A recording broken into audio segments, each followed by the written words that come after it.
Make sure you watch this whole video because I'm going to show you all the different little things I've been working on to make this property as attractive as possible. Starting off is this food plot over my right hand shoulder. I got to give it to Grant Woods. I spent some time on the phone with him. I've been watching his videos. For those of you who are not watching any of Grant Woods' videos, you need to get on there, learn about his proving grounds, but specifically what I want to talk about is a system that he uses for planting, which absolutely, I'm sold on it. Swallowed an gnat, which I am completely sold on. You're standing looking at a field right here, which is called a summer release blend. It has sorghum, it has beans, it's got sunflower, it's got buckwheat. The deer have been absolutely hammering this food plot. Now, the key with this system is no disking. Now guys, I'm not going to sit here and tell you I'm a professional and I know all the stuff that Grant knows and my way's better, because I don't. I've been following his system to the T, and I am sold on the 3 different plots that I've already started this year where I'm no tilling at all. Everybody that I talk to, I don't know what it is about tilling. I think it's just, I don't know, because I was way into it for so long, and I always want to till up that soil, and you see the nice black soil, and you're just like, it's perfect, and it's so clean. This here is a plot that I did with 0 tilling at all. There's minimal weeds in here. There's all kinds of forage for deer to eat in here, and we're getting pretty close here to August, which means I'm not getting far away where I'm going to be actually running my no-till drill through here. And the key is, and you'll learn this by watching Grant's videos, is you never want to clear the table. You know, behind this summer plot, you can see the corn that I've got planted back there, or it's the farmer's corn, you know, which will eventually be harvested off. Once they harvest that, you've cleared the table. There's nothing else for the deer to eat. Where with this here, you're going to have sunflower heads, you're going to have sorghum heads, you're going to have all kinds of food in here grain-wise. On top of that, then you've planted your fall release, which is going to be your oats and your rye, and that's going to be pushing through, and it's just constantly giving deer food. Most importantly is come March, April, May, that stuff's going to turn green, and there's always something on the ground for the deer to eat. I'm super excited about this buffalo system that he talks about. Make sure you look up his video. I'm actually going to link in this video a 10 or 15 minute phone call that Grant and I had, just talking about different things that I think you'll find pretty interesting. It'll be a separate video, so make sure you look below. There'll be a separate link for that. So this is kind of step 1 in terms of what I'm doing on the property. I have 3 different plots. All 3 of those plots are going to be following the buffalo system: 0 tilling, 0 spraying, 0 fertilizing. Letting the plants do the job, letting the different mixtures work together. What I'll be doing is creating the best food plots I can for all animals. It's not just about deer. I want to attract as many different critters to my property as possible. That's why I'm going to be looking at these different blends and not just doing this monoculture of just beans, just corn. I want to be able to create an attraction that's going to be there year round. So follow me. Tree plantings is the next thing that I've been working on as far as enhancing this piece of property. I'm literally standing right now. This is probably about a 1/4 mile of a section where we've got 4 different rows. Been in here working hard. A lot of these trees I've been using cage supplies that you buy from Home Depot. You can buy a nice big roll of cage. It's about 150 foot, and you basically make metal cages for all these trees. Follow along here real quick. Now, I'm not caging every single one. I'm kind of picking out some of the better trees, but you know, just diving into this row of trees right here, you can see this nice sycamore here that's coming up. I'm fine with some of these weeds being in here because what I want them to do is kind of camouflage them so the deer don't pound them. Here's a sycamore right here. Come along, there's another sycamore. Here you can see this is one of the cages that I was just talking about. You can see the nice oak tree right here. And as you keep going down the line, you'll see another oak. Another oak, and literally there's 1, 2, 3 rows of trees that I've got caged in here, and over time I just want this whole basically this whole little tree line, this buffer between me and my neighbor, to get built out and just give these deer a whole new corridor. this is just one planting. I literally have 1, 2, 3 other tree lines like this that I've really beefed up. And then I've got a couple really nasty areas down in the bottom where I've gone in, we hinge cut some other trees and planted in a bunch of other desirable trees, so we can really just start making sure that there's gonna be a lot of bedding down in this bottom area for the deer and just a lot more cover than what's been in here. Come on, let me show you some of the other stuff that I've been working on. You might be able to hear the water behind me. If not, you can probably see this nice stream behind me.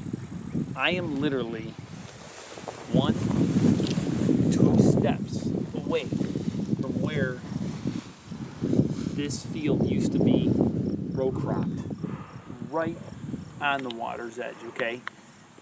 There was minimal habitat down here when I bought this place. I mean, there was nowhere for deer to basically hang out and bed along this beautiful creek, which is why I've been doing all those tree plantings. To the right of me is the same. We've driven about a little over a quarter of a mile to get to this new spot. So I wanted to show you just how close the row cropping was being done down here in the bottom to maximize production. That's not what I want. What I want is more habitat for deer. So I've stepped back off of that, and now what I'm doing here is behind you can see this massive switchgrass field that I planted. Not the oats. You'll see the line of oats, the distinctive difference. But what this is this is 3 individual rows of trees planted, and then it stops. I got this beautiful switchgrass planting down here in the bottom, which is going to help when it does flood. It's going to help hold the stream back. Deer will definitely bed down here, but I'm just taking this natural runway, which should be deer on this thing all the time, and giving them that habitat back with lots of tree plantings and this nice switchgrass planting, as you can see right here. And it literally goes from food, tree line, bedding, to another tree planting, to more food along this whole bottom. This may not be the year that I hunt down here at all, but that's not why I'm doing this. This is all about the future. This is about year 2, year 3, and year 4, when this switchgrass, I'll come back here and this switchgrass will be over my head. Deer will be bedding in here. Food and tree lines for them to be able to travel through, water right off that edge. Everything that a whitetail will need will be right here. So this is the next phase of what I'm doing, is these switchgrass plantings and having these different clumps. The does will bed them, and it won't be long. Those bucks will just be going right through these trees that I planted, checking these bedding areas and carrying their way on. Here I'm standing in my wildflower planting, my pollinator plot. This is really starting to look good here. This is year 1. Kurt and I came out here last year and we planted this, and this was a cool season planting. And I'll tell you what, for not doing any burning just yet, this plot is looking amazing. You can see all the flowers in front of me. You can see the big blue stem that's mixed in here that's starting to come. I got this awesome coneflower right over here. You can just see all the different flowers in here. I can hear the bees actually around me, which is just awesome. This is exactly what a plot like this is supposed to do. This is so beneficial for so many different things, so many different critters, and most importantly, it's beautiful. Now, this is only year 1. What will happen here in next year is we'll run a fire through this, and it's just going to keep getting better and better and better all the time. So this is about a 2-acre wildflower planting right here, and I tell you what, I couldn't be any more happier with the way this looks in year 1. Well, this is one of 2 kill plot spots that I've been designing. I came in here earlier this year. I was with my forester Kevin, I was with Scott Schaefer and Kurt, and we started looking at different things on the property, and we kept coming up with these little spots that what we were calling kind of gems. Behind me you can see this really nice native sumac, great little bedding area. Deer love sumac. Beyond the sumac, right behind me, is a really natural gray dogwood plot. I mean, these are just features where I didn't have to spend any money. I didn't have to do any planting at all. They were just naturally here. It didn't look like this when I started. There were a lot of walnut trees growing amongst them. I went in there, I cut those walnuts down because I really wanted to enhance these little bedding areas. Off my right shoulder here, earlier in the video you heard me talk about, shitty soil. This is a hard slope, very, very, very poor soil quality in here. I'm going with this summer release. No disking, no tilling, no fertilization, no spraying. This is a beautiful looking plot, and I'll soon be terminating it and then planting in a fall plot. But let me show you why this is going to be just a killer spot for deer hunting, is all the tree work that I've done beyond this, where I've gone in, I've taken an area where there was just nothing but honeysuckle. The deer could not even penetrate it. We went in there with heavy equipment, basically nuked it out. It's south facing. Then I went in there, made a couple of benches with an excavator. I'm gonna plant actually grass on those benches for the deer, and it's just a sweet little spot. I'm calling it kill zone number 1, and then kill zone number 2 I have a whole video on where you can watch. It's a whole separate video. You can YouTube it, Google it, go to our website, and it's actually how to build a kill plot. But this one here has all the elements that deer want. Good habitat, good cover for hiding, lots of food, new young trees planting. This is gonna be a killer spot. And again, it's all happening within a little, 1 acre, acre and a half little spot here. Well, this is the area that I came in here and I chowdered the daylights out of it. Deer could not even pass through here. And where that food plot is, where it meets the top of this knob, the deer are constantly crossing this thing. This is south facing. I wanted to get in here and let the forest start repairing itself. Came in here with that pecan mulching head and the skid steer, got rid of a lot of trees, and now I'm just gonna start letting this get thick again. Follow me.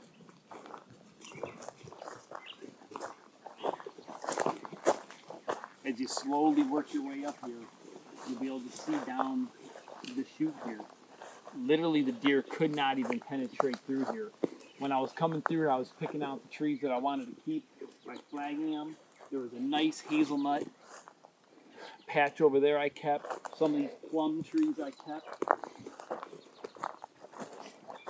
As you work your way up in here, the honeysuckle is going to want to start to rejuvenate and really start coming on strong. As you can see here, I've been killing it out, and then these flags up here are native shrubs that I planted, and I'm monitoring them. The deer have already been in here eating them pretty heavy. I got my stealth cam over there, and I just got a little patch of them here. 1, 2, 3, 4, 5, 6 of them. Gonna see if these get big. And then this is the shelves.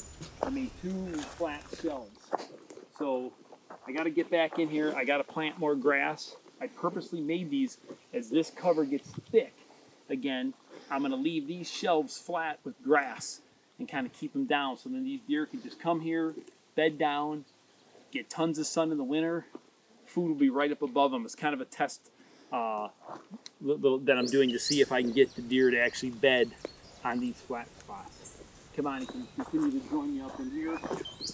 And as you begin to look all the way up in here, you can see I found a beautiful apple tree in here, so I kept the apple tree. Otherwise, I opened up everything else. There was a nice bur oak up there that I kept. So I went in here, found the better trees, kept them, made a couple of these flat benches for the deer to be able to bed down on.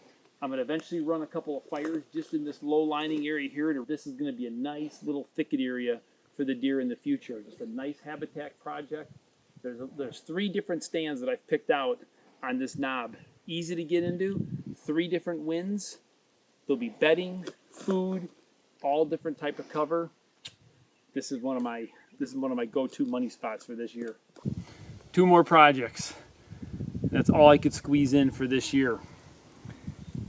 I wanted to get a woodland pond up on top of this other ridge top. It's kind of like a ridge top and an oak flat all in one. It comes to where this gully is, and I just wanted to get a nice water source up high. It's super easy for me to sneak into, and I was getting pictures of 2 of my shooter bucks last year on top of this thing. I don't know if they're still alive this year, but I know just naturally the big bucks wanted to be up there, and I just figured if I went in there, made a nice water hole to add 1 additional feature to it with all the beds that are already on top of there, it's just going to be a money spot. So that's another pond that I was working on. We're going to have a whole separate video if you want to kind of watch how we constructed that woodland pond. But hopefully in the next 2 or 3 weeks, I'll do an update, kind of like the last update before the season starts. And then we've got some water in there, and hopefully I'll start having some trail camera pictures of animals coming to it. If for some reason we don't get enough rain to start getting water into it, I can always hook up a water tank on the front of my tractor and at least start getting it started, so that when we start getting some water, it can start filling up.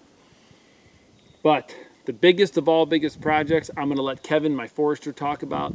When I bought this property, there was this big finger, this big ridge on it, right? And I remember Tommy going like, man, you got to call that thing Rut Ridge. That thing's going to be amazing to hunt. And I remember looking at that aerial photo on Hunt Stand going, oh man, there is no doubt the bucks are going to be on this thing and they're going to be running it.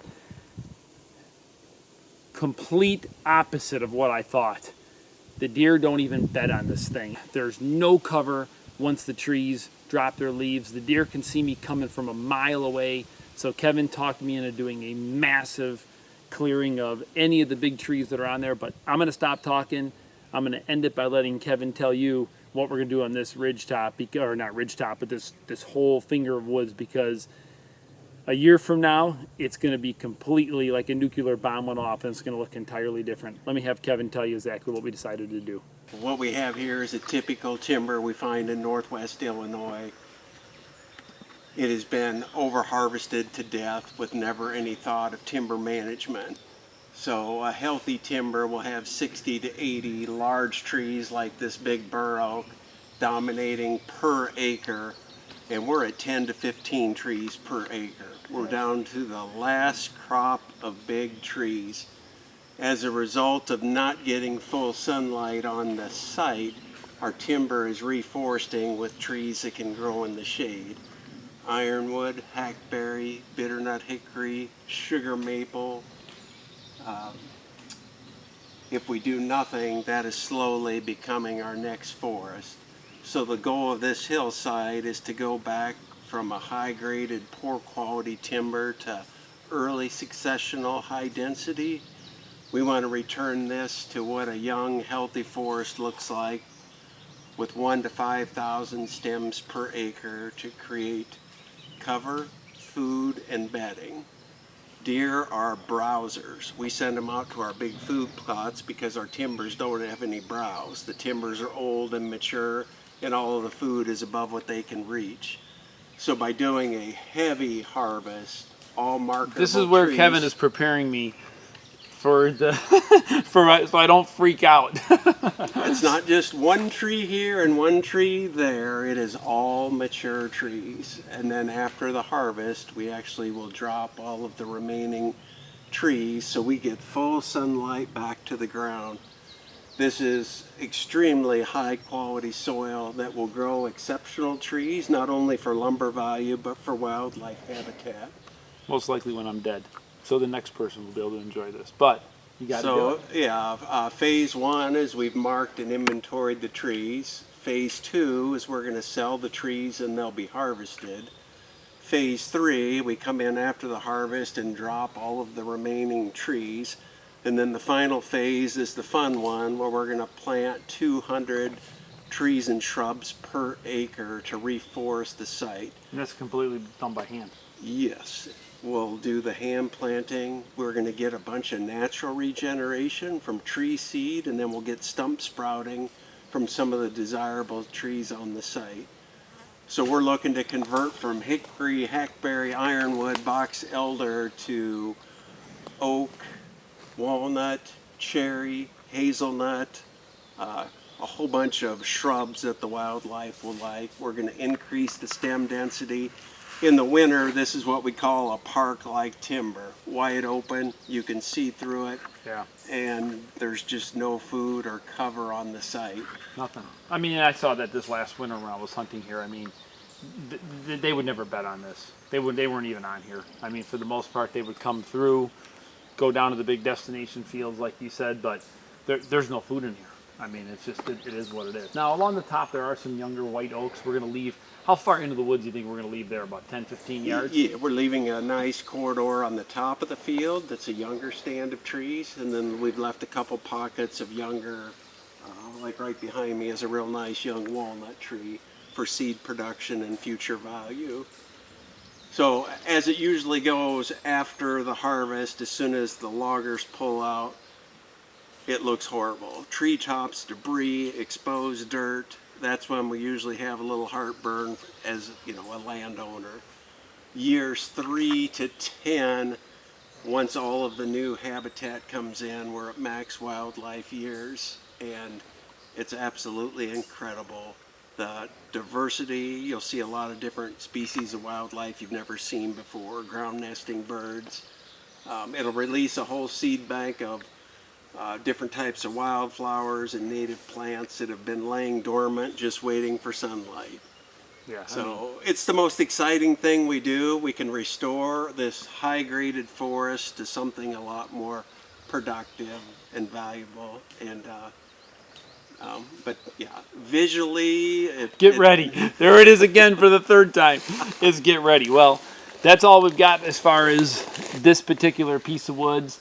We'll draw it out there on Hunt Stand so you can actually see the exact spot that we're going to be working on. But I've been warned 3 times now to prepare myself. So I think at this point, I already signed the thing and told them to go. So we're all in. And it's just going to be a situation where I get, you know, we're going to redo that one. Okay.